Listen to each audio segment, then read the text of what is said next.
고마우신 우리 아버지 하나님, 우리를 택하시고 섭리하시고 보존하시는 귀한 사랑 가운데서 세속에 사특함이 있고 또 여러가지 불안한 상황이 우리의 생존을 감싸고 있는 가운데 우리를 안위하시고 인도하심을 받아 오늘 또 우리의 생존이 지속할 뿐만 아니라 이 생명 가지고 주의 구속의 은총을 기억하게 하시고 우리의 구원이 주께로부터 옴을 알아 감사하는 마음을 가슴에 담게 하신 것을 감사합니다.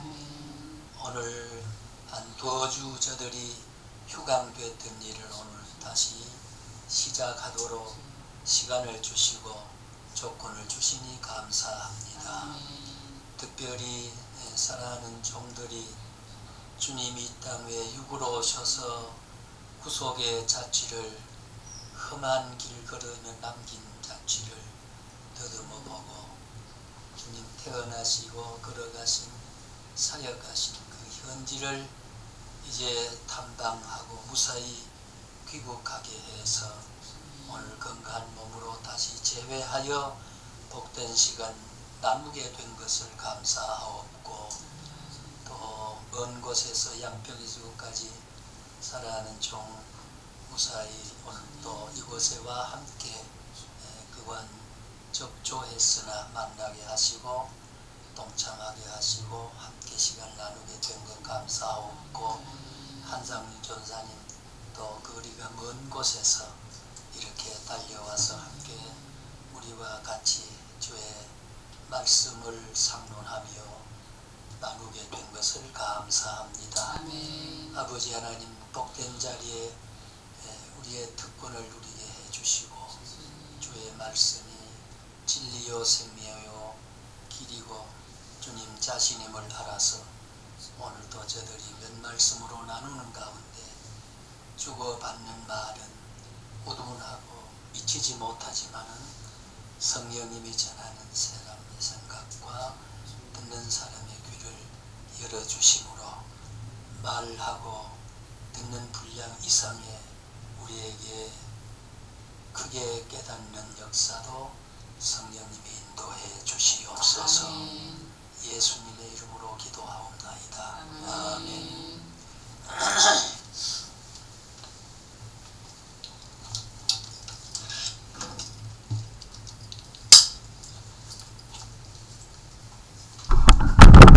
우리가 그때 1월 며칠 날 1월 16일 날 우리가 강의를 하고 석주 만에 강의를 했습니다. 기억이 저도 가물가물한데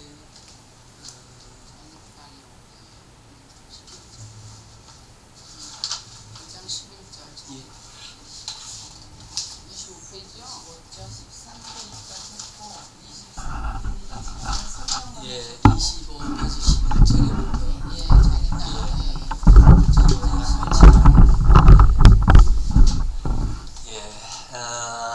이 요한복음 1장 11절을 보시죠. 본문을 한번 설명하도록 하시죠.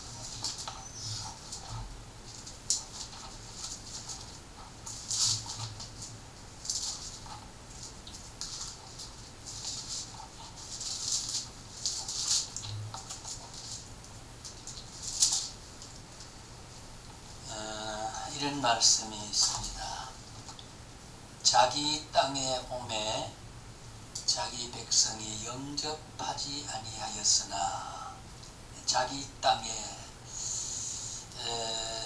우리가 우선 참 자기 땅이라고 우리가 지나쳐 성경을 읽으면 그 성경은 사상적으로 문자 너머에 함축되어 있는 구속사적으로 우주적인 관찰로 바라보면 굉장히 엄청난 표현이거든. 자기 땅에 하나님의 우주 전체가 자신이 창조하시고 주의 주권이 온 땅에 미치는 하나님의 우주적 주인이심을 자기 땅이라 하는 굉장히 우주 전체의 피조가 다 하나님의 소유된 것이고 하나님의 주권적인 영역이라고 이렇게 우리가 볼 수 있는데, 여기에 오셨으나 자기 백성이 영접지 아니하였다. 이제 자기 백성이 영접지 않았던 두 가지 뜻입니다. 하나는 선민적 관계에서 유대인이 예수를 우선 배척을 했다는 1차적으로 이제 그런 의미로 새길 수가 있고, 또 이제 크게는 광의적으로 보면 자기 백성이 영접지 아니했단 말은 잠정적으로 구속받을 백성의 대상이 있는데 그리스도를 채 알아보지 못하고 그를 영접하지 못했다, 이런 의미인데 아마 전자가 더 여기서는 가깝게 지적이 된 말씀으로 그렇게 보는 것이 정당하지 않겠는가, 그렇게 생각을 하게 됩니다. 자기 땅에 오매 자기 백성이 영접하지 아니하였다. 여기에 자기 땅이라는 이 말은 원문적으로 보면 타 이디아라는 그런 표현이 되고 있습니다. 이 땅이란 그 말이 뭐냐 하면 이제 나중에 19장 27절에 보면 알 수 있는 내용이기는 합니다만은 자기 집이란 뜻입니다.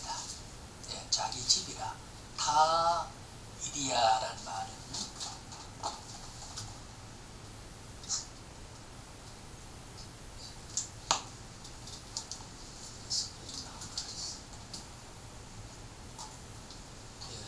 요거는 곧 자기 땅이란 말, 자기 집이라라고 하는 말은 바로 요건 아까 제가 1차적인 문제 이스라엘 자신을 이야기한다 그 말이죠. 선민 자체를 이야기하는 것인데 자기 백성이 이스라엘 백성인 것에는 틀림이 없는데 13장 1절의 성경 이제 보면은 자기 사람이란 말을 했는데 그거는 제자들을 의미합니다. 자기 사람 했을 때는 성경에 제자들, 성역의 주의 거룩한 구속사역의 동반자를 자기 사람이라고 했고, 여기에 자기 땅이란 말은 자기 집이라는 의미를 우리가 성경을 문맥적으로 연결해서 보면 자기 집이라. 자기 집이라고 했을 때 오히려 예수님이 관계한 공간성으로서 관계의 존재로서는 땅이란 개념보다 집이란 개념이 더 주님이 그 어떤 접촉점에 있어서 강한 주님의 소유의식과 강한 주님이 머물러야 할 필연성에 대한 강조가 자기 땅이란 개념하고 자기 집이란 개념하고는 더 절실한, 그러니까 이스라엘은 선한 그 하나님의 백성이기 때문에 자기 집이라고 하는 거죠. 자기 집에 오셨지만은 이스라엘의 사실 따지고 보면은 육으로 보면 다윗의 후손이지 않습니까? 다윗의 후손이기 때문에 항상 성경에는 다윗의 자손이여, 다윗의 자손 예수여, 다윗의 자손 선생이여, 이 다윗 자손이라고 하는 이 말은 성경에 우연한 것 같지만은 분명한 어떤 다윗은 이스라엘 민족의 두째 임금으로 왕정, 이스라엘 백성의 사사 400년이 지난 다음에 그렇게 원하던 이웃나라와 같이 열방과 같이 또 왕을 세워달라고 부르짖어서 하나님이 원치는 않았지만은 그 부르짖음을 허락한 이후에, 그래서 이 베세메스로 가는 그 암소에 대한 사건도 이제 이어져 연결되는데, 사명은 또 사사를 통해서 이 사사 가운데도 사무엘이 제일 그 사사였죠. 그런데 사무엘이 다윗의 소년 시절에 왕을 간택을 해서 안수해서 그 많은 시를 겪었다 사울이 지난 이후에 다윗이 등극했는데, 이게 무엇 말이냐, 자기 집의 혈통적인 것.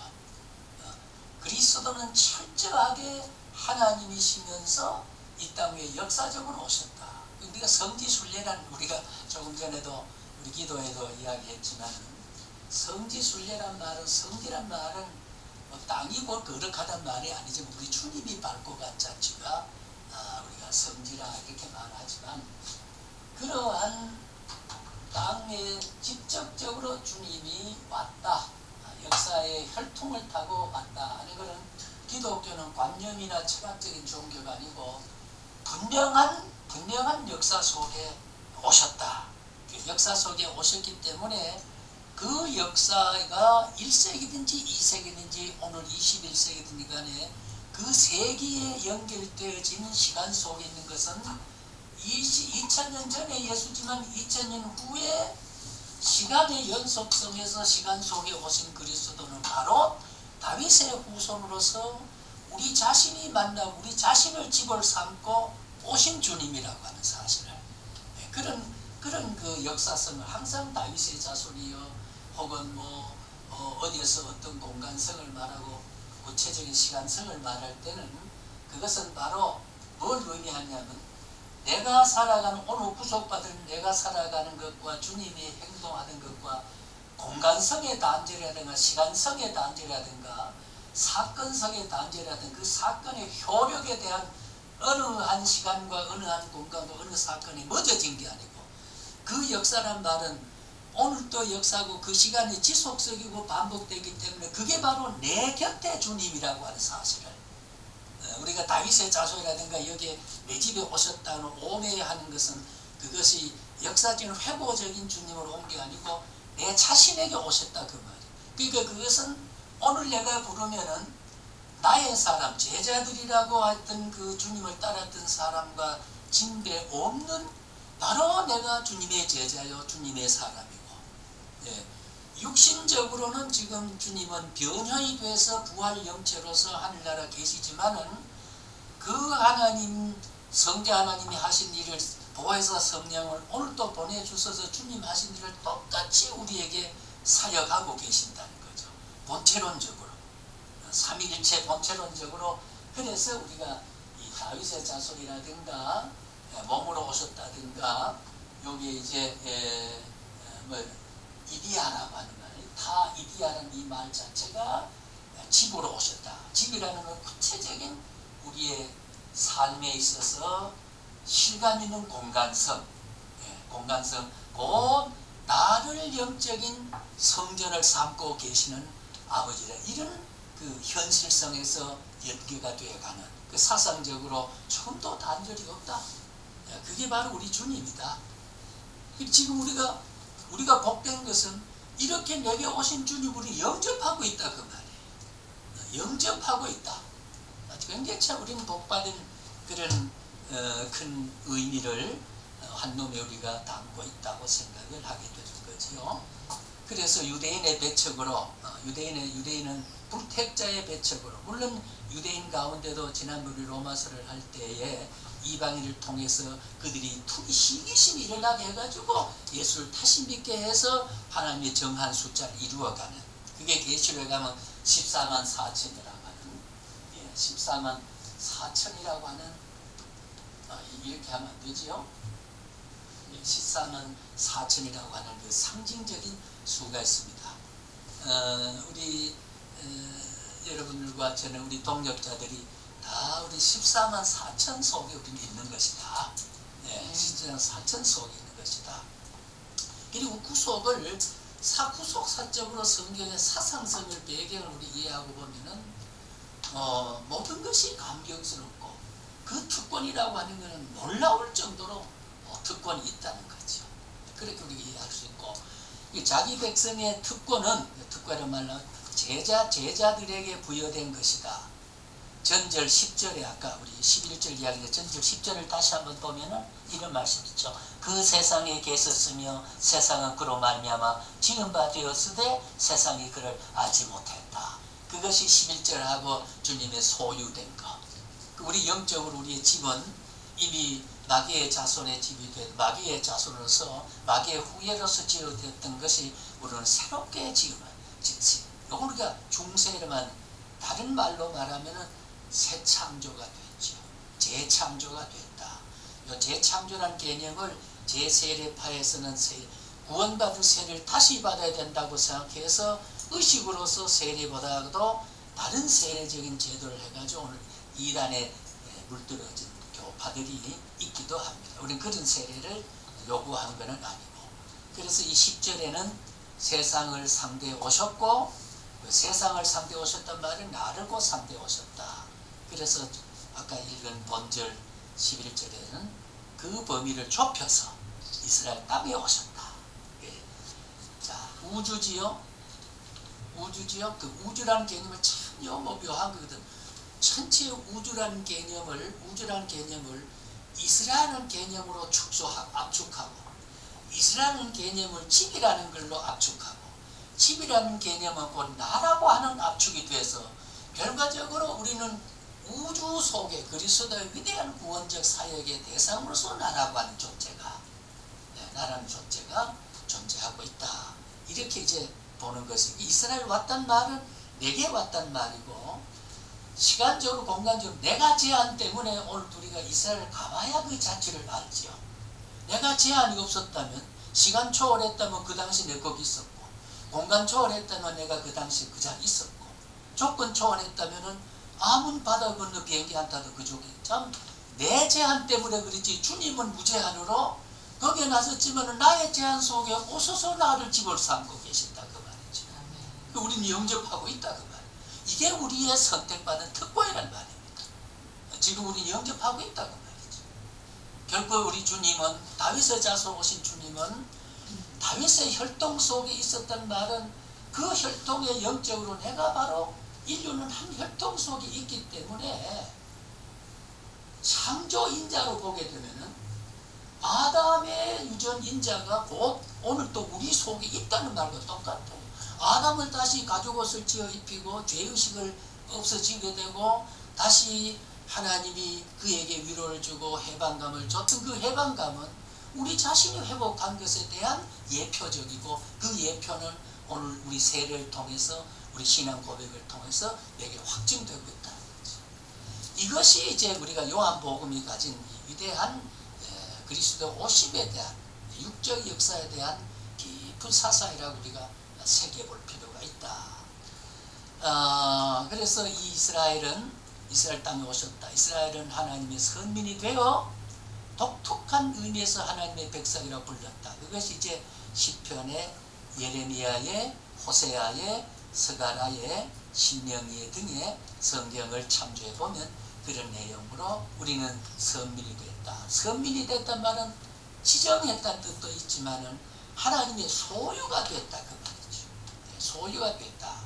하나님의 소유된 사람은 언제나 우리의 소유 본능은, 내가 소유가 되면은 이것이 남의 손에 있을 때는 한 개의 사인펜에 불과했지만 내가 소유될 때는 애착이 가는 거죠.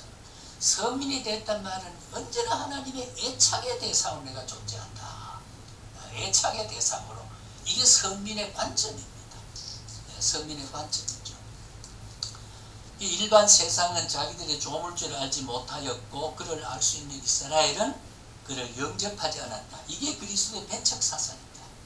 역사 속에 와서 흑암은 빛을 거부했습니다. 그리고 궁극적으로는 빛과 어둠은 공존하지 못합니다. 그렇죠? 한쪽은 어둡고 한쪽은 빛이 있을 수 없잖아요. 빛이 있는 한은 그 어둠은 없어지는 거고, 빛이 없으면 그게 어둠이니까, 어둠이든지 빛이든지 두 가지 이질적인 속성이 공존하지 못한다. 예, 그런데 그리스도는 이 땅에 오셔서 빛으로 오셨죠. 암흑을 몰아냈습니다. 비추었습니다. 자, 그래서 이스라엘을 영접하지 않았고, 여기에 하나님의 신성적이란 말은 하나님의 지성과 감정과 의지에, 진짜 빠졌네, 의지의 인격성에 있어서 슬픔을 엿볼 수 있다. 여기 주님이 슬펐다든지, 주님이 오른쪽이라든지, 주님이 후회했다든지 이런 말을 항상 쓸 때, 주님이 고단했다, 주님이 슬프셨다. 주님의 그 오른쪽이다. 이렇게 표현한 말은 주님은 원칙적 좌우가 없습니다. 예, 동과 서가 주님 없죠.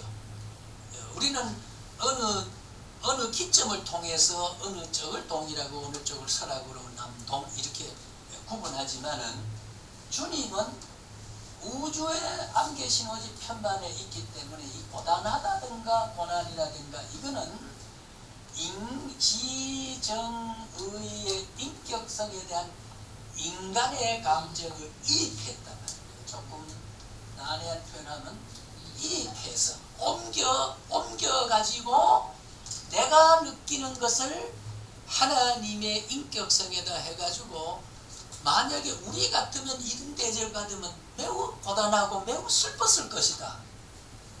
매우 슬펐을 것이다. 하나님은 슬픔에 고단에 어떤 이런 데 좌우되거나 슬픔에 좌우되는 건 아니지만 슬픔에 제약을 받지는 않지만은 그러나 인격성으로는 인간이 슬퍼하는 것만큼 그의 인격성을 슬퍼할 수가 있다고 하는 것을 인간이 느낌으로 인간이 하나님 앞에 잘못한 수준에 대한 것을 나의 감정적 기준에서 그 하나님의 신성적 인격성을 이해하고 우리가 얼마나 잘못하고 있다는 것을 이입해서 생각하도록 해주는 표현을. 그래서 그러나 우리가 오른쪽 하나님의 오른팔을 잡으시옵소서. 그리고 왼팔은 훈련 잘못돼가지고 약한 건 아니잖아요, 그렇지요? 하나님 왼팔은 힘이 없고 오른팔은 힘이 있고 뭐 그런 것은 아니지만은 그런 오른팔이라고 하는 건 뭐냐면은 오른팔을 오른손에 말은 내가 오른손에서 힘이 더 세고 늘 쓰던 팔보다는 안 쓰던 팔이 힘이 없는 것처럼 하나님의 우리 입장에서 보면 오른팔이 더 강하고 하다는 인간의 감정과 인격성을 이입시켜서 하나님의 보호하는 그 능력이 더 절실하고 더 힘세다는 것을 내가 받아들이고 자기 확증을 해나가는 그런 의미에서 인격성을 우리가 늘 표현을 할 때 그렇게 쓰고 있다. 그렇게 볼 수 있는 거지요. 자, 그러니까 우리가 한마디로 11절에 자기 땅에 오며 자기 백성이 영접하지 아니하였으나 하였다 그러나 이렇게 나가는 거거든요. 역접관계로 우리가 부사에서 역접관계로 그렇지만 하나님은 어떻게 하느냐 하는 것이 이제 이어지겠는데 그 영접지 않았다 고대목을 한번 보세요. 제가 읽은 다음에 제가 읽어보지요. 이 말은 영접지 않았다 말은 그의 집으로 받아들이지 않았다 그 말이죠. 세상에 자기 집에 돌아온 주인이 돌아왔는데 주인을 거부했으니까 이게 엄청난 영접하지 않았다는 거지. 이게. 참빛을 그의 집으로 받아들이지 않았던 이스라엘은 어두운 집이 된 것이다 그 말입니다.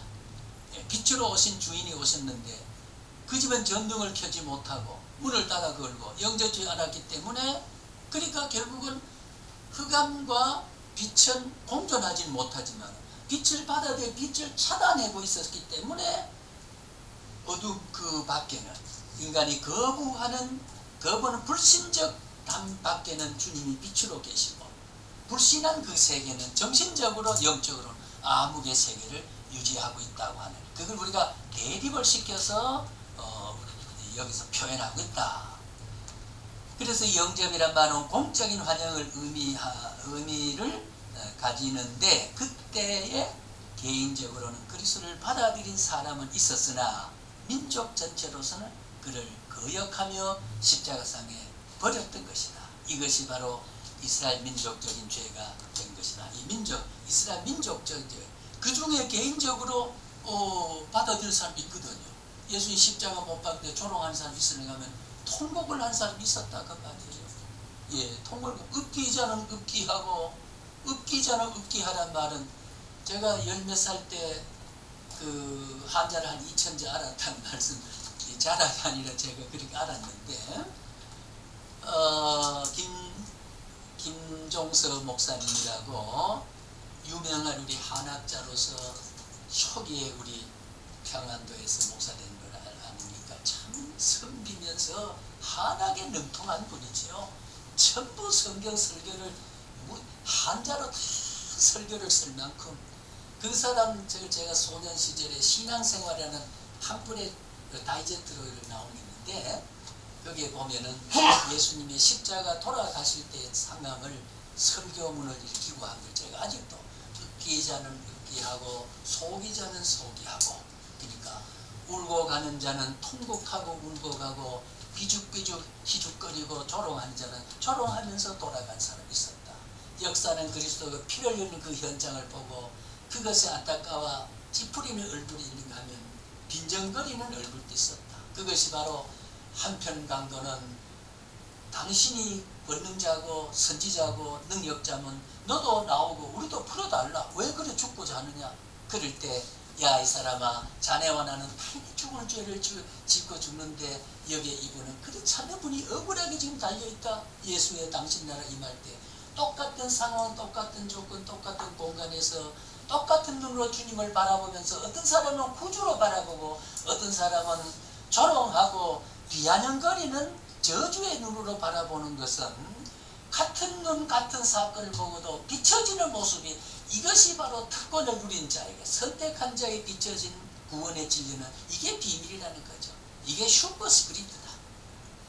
위대한 그러니까 우리는 이게 습관적으로 우리가 예수 믿는 감사하다 그랬지만 곰곰이 생각해 보면 내가 어떻게 그리스도가 2000년 다윗의 자손이 오늘 나의 바로 내 집을 삼고 내게 구조가 되었냐는 생각해 보면 그래서 감사하고 그래서 그 감사의 표현을 반으로 나타난다는 거지요. 감사하라는 윤리적인 율법을 만들어서 감사하면 좋다 이러니까 감사는 그 율법이지요. 성경 율법적 이해를 하는 거하고 구속자재 하나님의 위대한 사랑을 사상적으로 깨닫는 거하고 다르다. 성경 우리가 11장 오늘 이야기했지만 여러분 한 달 후에는 11장에 자기 백성 오면 오늘 재현할 만한 그런 기억을 못할 겁니다. 그러나 오늘 여기 깨닫는 것은 그런 사건이 깨닫는 나를 그 사상 속에서 그 틀 속에서 내 사고의 어떤 프레임워크 틀이 잡히게 되면 그 프레임을 통해서 틀을 통해서 내가 나를 억어해 갈 수 있는 것이 이게 성경 공부의 이게 우리 신학 공부의 위대한 어떤 내용이요 목적이요 가치라고 봐야 되는 거예요. 그걸 깨닫고 가는 사람은 깨닫지 못하는 어떤 결정적 상황이 벌어졌을 때 대처하는 가치와 행위 양식이 전혀 다르다 그 말이죠. 전혀 다르다. 예. 자 그래서 이스라엘 민족적 죄가 되고 바울은 이 사건을 두고 이스라엘이 거역한 이방인의 구원이 달성될 때까지 이 거역이 계속한다고 우리 로마서를 지난번에 강의 설교할 때 이미 더듬어봤던 내용이 바로 그래서 이 영접하지 않았다 말은 좁게는 민족적인 죄고 또 불택자의 우주적인 죄고 개인적으로는 택자와 한편 강도가 주님을 거부하고 한편 강도가 영접하는 것과 좁혀서 생각하고 있다. 그런 가운데서 같은 역사의 그리스도는 나는 왜 구주로 오늘 영접하고 있느냐는 이 엄청난 선택에 대한 특권과 감격이라는 것은 너무나도 놀랍다는 거죠. 이 감격이 오늘 우리의 의식을 지배해야 되고 우리의 모든 가치관을 지배하고 있어야 된다. 그러나 물질 세상과 세속의 가치를 자꾸 감각적 가치와 찰나적 가치와 시각적 가치가 오늘날 이렇게 발전되고 발달된 이런 시대에는 성경을 사상적으로 주입을 받아서 내 의식 속에 그것을 대체하면서 대응하면서 세상의 소유와 분량과 가치를 소유 못하면서도 그 이상의 나는 소유의식과 가치관의 자족을 누릴 수 있는 것은 이거는 엄청난 깨달음에서 가능한 것이다. 예. 뭐 불교를 내가 칭찬하는 말은 아니고 인간적으로 수도승으로서의 어떤 인간의 수양적인 경도에서 경지에서 높이 평가할 수 있는 법정승 같은 분, 그 무소유를 제가 다 읽어봤습니다만 그 결정적인 무소유는 난을 하나 기증을 받은 게 하나 있는데 난을 이렇게 기증을 어디 갈 때는 물을 주고 창틀에 놓고 가는데 가면 한 일주일씩 있게 되니까요. 도저히 일주일 동안 어디가 뭘 하는데 그 난이 자꾸 걸리는 거예요. 물을 누가 줄까 죽지는 않을까 어떻게 될까 하는 게. 그러니까 그 난 화분 하나 소유가 그렇게 내게 번민을 주고 불안을 주고 마음을 놓고 살지 못하는 거. 그리고 난이 없었으면 따분하게 잊어버리고 자유로웠을 텐데 난 화분 하나 때문에. 그래서 이 무소유가 얼마나 자기를 해방감을 주고 자유를 준다. 뭐 거기에서 착안이 돼서 그 글이 대표적인 장이야 그거 아닌가 싶어요. 그래서 우리는 뭐 그걸 그 수량을 우리는 하나님이 주신 것을 소유하는 거고 하나님 안 주면은 무소유 가운데 소유 이상의 자족을 그리스도 한 분으로 자족을 부르고. 근데 대개는 소유하지 않은 사람이 소유를 탐심을 부리고 탐하게 되는 것은 제가 그 윤리학에서 십계명을 해석을 할 때 그 대목을 제가 기억이 납니다만 뭐냐면은 왜 남의 것을 탐하느냐 하는 것은 그리스도로 채워야 할 장소에 그리스도가 빠져버리기 때문에 그리스도의 소유해서 누릴 수 있는 가치를 그게 없으니까 다른 물질로 그 가치를 대체하려고 하는 우리의 욕구 심리가 결국 남의 물질을 탐하는 걸로 나타나게 되고 탐심이 비대해지면 강도를 하게 되는 것이고 강도가 비대해지게 되면 목적처럼 살인도 하게 되니까 그리고 우리가 연쇄적인 죄악이 된다는 말을 결과적으로 그리스도를 채워야 된다. 이제 사상 우리가 성경적인 사상의 결핍과 빈곤은 우리가 없어야 된다. 예, 그래서 우리가 자꾸 잘 산다고 설교하지 말고 사상을 빌려줘가지고 그 설교 그날 듣고 10년 그 설교 교회 못 가더라도 그 깨달은 사상 때문에 항상 그 틀을 가지고 자기가 험준한 셋발을 헤쳐 살아갈 수 있는 그것을 오늘 성도가 길러줘야만 되는 것이 한국 그러지 못했다. 그러면 이렇게 발전된 교회 숫자적인 현상을 가지고 있으면서도 무기력하게 된다. 그리고 우리가 평가하는 거죠. 거기까지 이제 제가 읽고 이야기를 했습니다. 덥지 않습니까? 저는 더운데 춥지요. 상의를 벗으세요. 예, 상의 벗으세요. 저는 열강을 하시고. 안 전사님 제가 여름에 이렇게 강의 들어가게 되면은 덥습니다. 교수님 옷 벗으세요 그러더라고. 그래서 웃으면서 옷은 절대 못 벗습니다. 상의만 좀 벗겠습니다. 그래도 깔깔 무슨 일인데 그때 아마 한번 들으셨는지 상의가 잘못나가서 하의를 그래서 상의만 벗겠습니다. 옷은 안 벗고.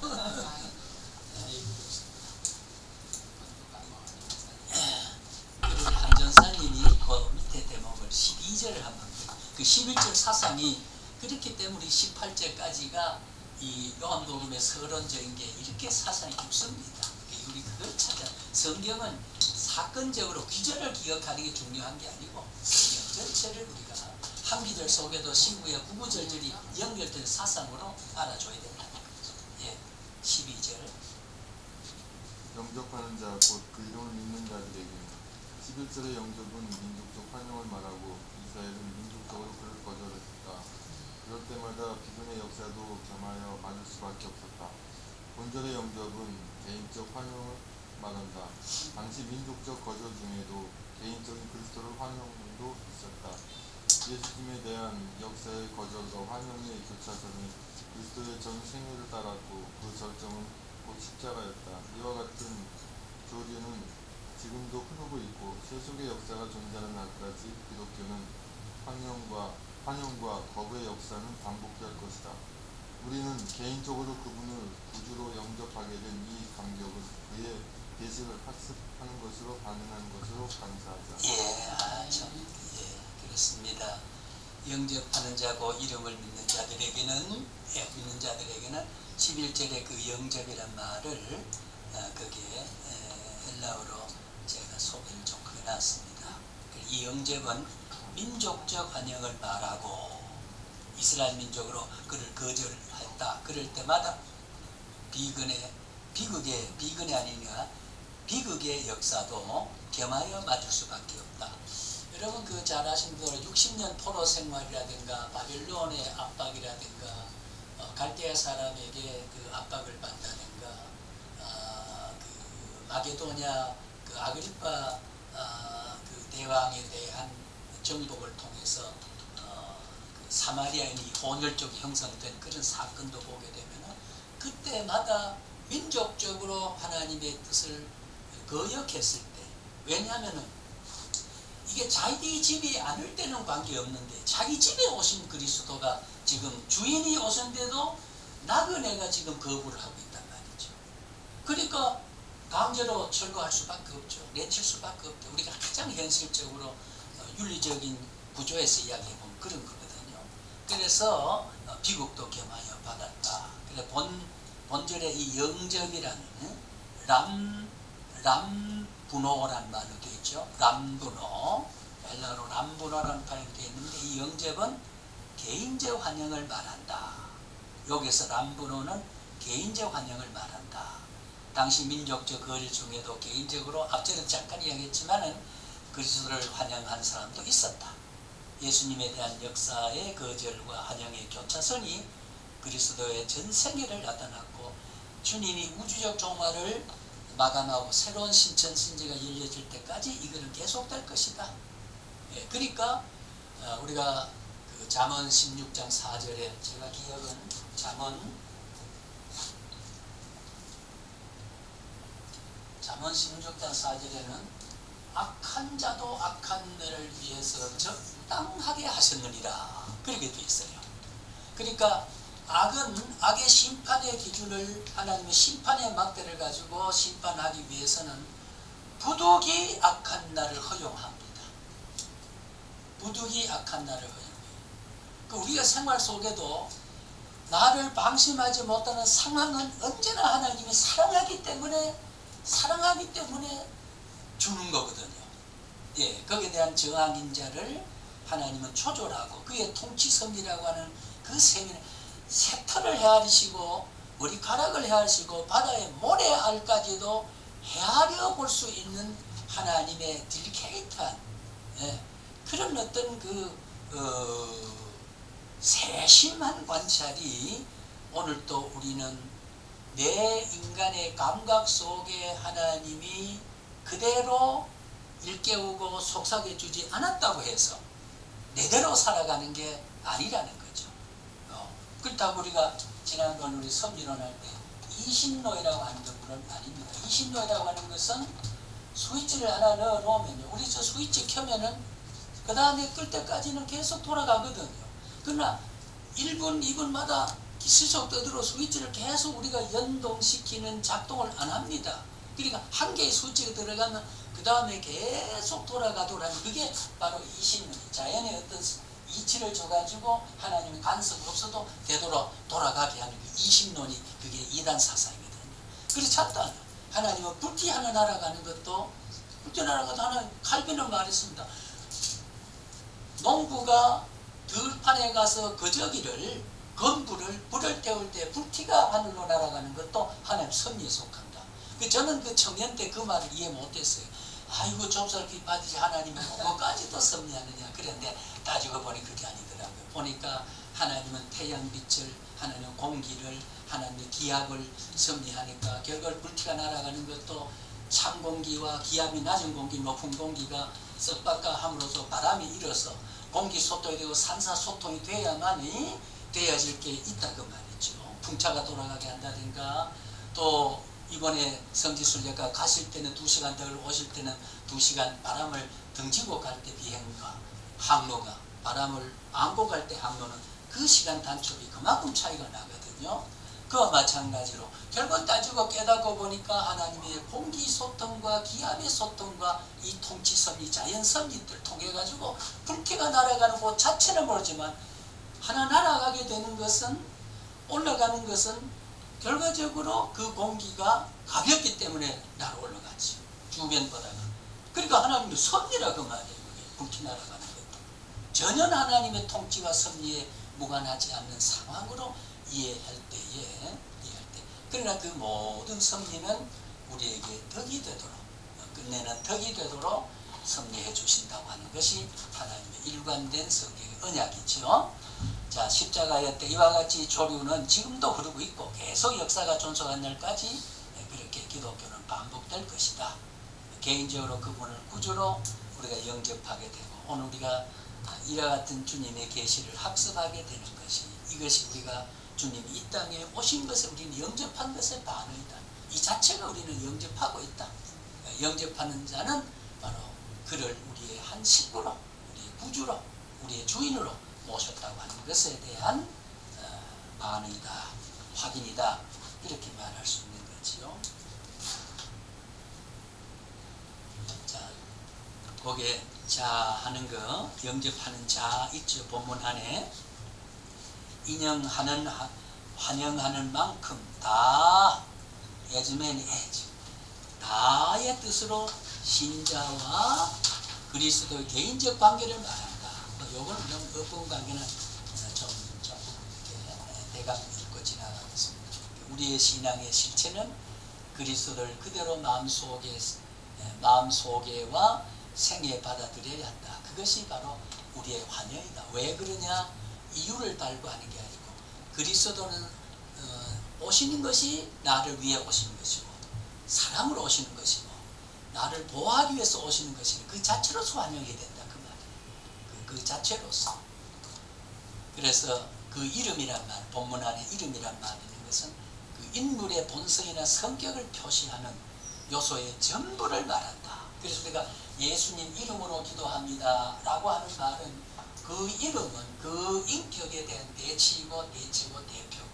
그래서 내가 이름을 예수라 하라, 그는 저희 죄에서 저희 백성을 구원할 자입니다 하는 하나님의 위대한 언약이 함축되어 있는 그 이름. 그러니까 하나님의 본성, 성격, 이걸 표시하는 전부를 나타내는 것이 그 이름이다. 그를 환영하는 것은 그 본성을 닮아가는 것인데, 잠시 내가 그리스도의 성격을 얼마나 지내는가 우리는 생각해 볼 필요가 있는 거죠. 내가 지금 환영하고 있나, 환영하고 있지 않느냐. 그것은 환영한다고 해서 택한 자 집에 주님이 문을 따고 들어오는 거지요. 다만 내가 영접하는 삶의 질하고 주님이 주권적으로 와서 거주해버린 거하고는 내 확인과 내 신앙의 질의 차이지, 내가 거부된다고 거부되는 게 아니에요. 거부된다고 거부되는 게, 이게 택한 자에 대한 주님과 뗄라야 뗄 수는 끊을 자에 없는, 어떤 삶을 또 주님과 나와 끊을 수가 없는 관계이기 때문에, 택한 자에는 영접하지 않는다고 해서 주님이 문 앞에서 거절당하고 돌아서신 분이 아니고, 끝내는 들어오신다고 하면 들어오시는데, 다만 즐겨 영접하는 거하고 강제로 들어오시는 거하고는 하나님의 주권적 내주하고 환영해서 내주한 거는 내가 환영하는 자기 반응적 지수가 떨어지고 높아지는 그 차이는 언제든 우리가 있을 수 있다. 그렇잖아요. 어제 저는 어느 교회 가서 정상시간 시간에 못 가가지고 12시 반 예배에 참석을 했는데, 찬송을 부를 때는 아주 감격이 오고 그렇더라고요. 그 어느 가사를 이런 사상적으로 떠올리고 연결해서 탁 생각하니까 그런 감격이 오고 눈물이 핑 도는데, 설교를 들을 때는 뭔가 눈을 감고 있으니까 혼곤하게 거들면서 옆에 왼쪽에는 남자분이 오른쪽에 여자분이 앉았는데, 뭐 이사야 50 몇 장을 찾으라 그니 갈라디아 2장을 막 찾는데 움직이기 싫어요. 가만히 있으니까 그 참 얼마나 그 질이 떨어지는지 말이에요. 설교가 영 보면 어제는 참 듣기는 참 어렵게 한다. 저 설교 어렵게 한다. 내가 신앙을 조금 깨닫고 있다는 사람도 이렇게 난해한데, 그러니까 지랄 떨고 있네, 이 말을 내가 쏙 들었더라고. 어제도 지랄 떨고 있는 말을 그분이 했는데, 그래서 그것도 비하고 그거는 기억이 났는데, 누가복음 21장 7절에서 12절까지 읽어놓고 딱 들어가는 게 구약의 이사야를 연결해가지고 하는데, 그 사상적으로 대입시키는 건 아주 뭐라 그럴까요? 굉장히 귀재예요, 그분이. 그런 면에서 그 사상을 이사야서 찾아서 문맥적으로 연결해서 구현을 한단 말이에요. 거기까지는 어림부시한데, 과연 여기 앉아있는 사람이 그 사상을 누가 이해하겠느냐 하는 참 난해한 설교를 한다. 그래도 거기 변명하거나 그렇게 하려고 하지. 자기 하나님 말씀은 성경이에요. 난 그게 놀랍다는 거예요. 이 말씀은 내가 전하는 말은 내가 배운 소양대로 하나님 날 이걸 알고 내한테 달라져 준다는 표현한다 그 말이야. 인위적으로 자꾸 양념을 써서 무슨 다시마 물간물에 멸치 물간물에 어떻게 내려 그러지 않고 성경 그대로 전해서 성령의 역사를 믿고 그러니까 그렇다고 해서 그 교회가 떨어지냐고 말이야. 지난번 어제도 보니까 12명 등록했대요. 보니까 매주. 그게 뭐냐 하면은 우리가 생각하는 인간의 인본적으로 정서적으로 가치로 평가하는 것보다가 기독교의 역사의 본성과 존재는 그 넘어서의 어떤 생명력이 있다. 그런 그것을 지금 포착한 거예요. 박현선 목사님이라는 분은 그것을 포착하기 때문에 내 지가